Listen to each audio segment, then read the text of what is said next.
اعوذ باللہ من الشیطان الرجیم بسم اللہ الرحمن الرحیم بسم اللہ الرحمن الرحیم۔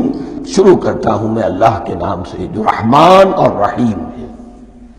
اس پر کچھ گفتگو ہو چکی ہے تعارف قرآن کے ضمن میں کہ رحمان اور رحیم دو نام ہیں کہ جو رحمت کے مادے سے نکلتے ہیں۔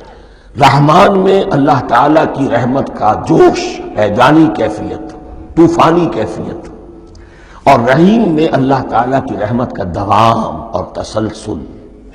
یہ دونوں کیفیات اللہ کی رحمت میں بیک وقت موجود ہیں، جس کا ہم تصور نہیں کر سکتے۔ ہم سمندر کو دیکھتے ہیں، متلاطم سمندر ہے، اس میں ہیجان ہے، طوفان ہے۔ دریا کو دیکھتے ہیں کہ وہ سکون کے ساتھ چل رہا ہے، خاموشی سے چل رہا ہے، بہہ رہا ہے، بس تسلسل کے ساتھ بہہ رہا ہے۔ ہم ان دونوں کیفیات کو علیحدہ علیحدہ دیکھتے ہیں تو ہمارا ذہن ان دونوں کو بیک وقت اس کا تصور نہیں کر سکتا، تخیل ممکن نہیں۔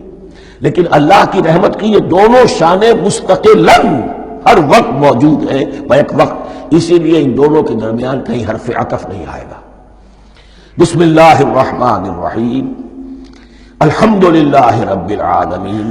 کل حمد، اور حمد کو ذہن میں رکھ لیجئے، حمد مساوی ہے تعریف جمع شکر۔ عام طور پر ترجموں میں ایک لفظ لایا جاتا ہے، کل تعریف اللہ کے لیے، یہ کافی نہیں ہے۔ تعریف آپ کسی شے کی کر سکتے ہیں جس میں کوئی حسن ہے، خوبی ہے، کسی بھی اعتبار سے، خواہ آپ کو اس کے حسن و خوبی سے کوئی فائدہ حاصل نہیں ہو رہا۔ ایک پھول ہے، بہت خوبصورت ہے، بس ٹھیک ہے، خوبصورت ہے، آپ نے کہا تعریف کر دی۔ شکر کرتے ہیں آپ اس شے کا جس سے آپ کو کوئی فائدہ پہنچا ہو، استفادہ ہوا ہو، آپ کی کوئی ضرورت پوری ہوئی ہو، آپ کی کوئی مشکل رفع ہوئی ہو۔ اور آپ دیکھیں گے کہ حمد میں یہ شکر کا پہلو غالب ہے۔ جتنی بھی دعائیں ہیں حضور سے منقول، شکر کے مقام پر وہاں حمد آتا ہے۔ بھوک لگی ہوئی تھی، کھانا کھایا، الحمدللہ الذی اطعمنی وسقانی۔ اب یہاں دیکھیے ترجمہ تعریف نہیں، شکر ہے اس اللہ کا جس نے مجھے کھلایا اور پلایا۔ آپ بیت الخلاء سے باہر آئے، نجاستیں آپ سے دور ہو گئی، طبیعت میں انشراح ہوا، الحمدللہ الذی اذھب عنی الاذی وعافانی۔ اور شکر ہے اس اللہ کا جس نے اذیت بخش چیزیں مجھ سے دور کر دیں اور مجھے عافیت بخشی۔ تو یہ الحمدللہ رب العالمین، اللہ تعالیٰ کا حسن و کمال اور حسن و جمال اپنی جگہ بھی اس انتہا کا ہے کہ جتنی تعریف اس کا حق ہے ہم کر ہی نہیں سکتے، لیکن اس کے احسانات اور انعامات ہم پر اتنے ہیں کہ ہم ان کو بھی گن نہیں سکتے۔ لہذا ایک ہی احصاء ہم نے کر دیا الف لام کے ساتھ، الحمدللہ رب العالمین۔ تمام تعریفیں اور کل شکر اللہ کے لیے ہیں کہ جو تمام جہانوں کا پروردگار ہے، رب ہے، مالک ہے۔